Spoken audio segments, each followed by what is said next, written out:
বেগুন ভর্তা কিন্তু সবাই খেতে ভালোবাসে, কিন্তু বেগুন ভর্তা কিন্তু করব কি করে। আসছিল আমার মেয়ের জন্মবার, কিন্তু কোনো রকমভাবে আজকে বেগুন পোড়াতে পারবো না। তাই বলে মাথায় চট করে বুদ্ধি চলে আসলো, আজকে বেগুন না পুড়িয়েই কিভাবে বেগুন ভর্তা করব চলো দেখিনি। প্রথমেই আমি বেগুনগুলোকে ভালো করে কিউব কিউব করে কেটে নিয়েছিলাম, ছোট ছোট করে কেটে নিয়েছিলাম, যেটা আপনাদের মনসই অনুযায়ী কেটে নিতে পারেন। এখানে আপনি খোসা ছাড়িয়েও নিতে পারেন, আমি এখানে খোসা ছাড়াইনি, আপনাদের যেটা মন চায়।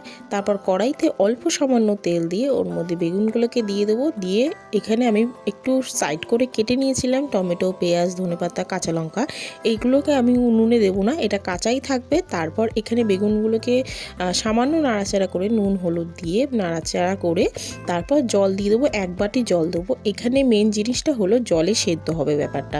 আমি গ্যাসটাকে আস্তে করে দিয়েছিলাম, একদম ঢাকা দিয়ে দিয়ে আস্তে করে দিয়ে বেগুনগুলোকে সেদ্ধ মতন করে নিয়েছিলাম। খানিকটা খুন্তি দিয়ে থেতো মতন করে নিয়েছিলাম, যাতে বেগুনগুলো আরও যাতে ভর্তা মতন হয়ে যায়। একদম ভর্তা হয়ে আসলে তারপর গ্যাসটাকে আস্তে করে দিয়ে আমি ওই যে পেঁয়াজ, টমেটো, ধনেপাতা আর কাঁচা লঙ্কা যে কুচিয়ে রেখেছিলাম সেইগুলোকে আমি এর মধ্যে অ্যাড করে দেবো।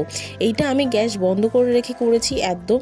আর এর মধ্যে আমি সামান্য পরিমাণে একটু লবণ দেবো, আমার মনে হচ্ছিলো একটু লবণটা কম হয়েছিল তাই বলে। দিয়ে এর মধ্যে কাঁচা তেল আপনারা কিন্তু অ্যাড করতেই পারেন, আমি কাঁচা তেলটা দিইনি। এবার এই ধরনের বেগুন ভর্তাগুলো কিন্তু খেতে দারুণ লাগে, আপনারা যদি বাড়িতে ট্রাই করেন তাহলে কিন্তু দুর্দান্ত লাগবে। অনেক সময় হয় যে আমরা বেগুন ভর্তা খেতে পারি না, এই জিনিসটা করে কিন্তু খেতেই পারেন। কেমন লাগলো জানাবেন।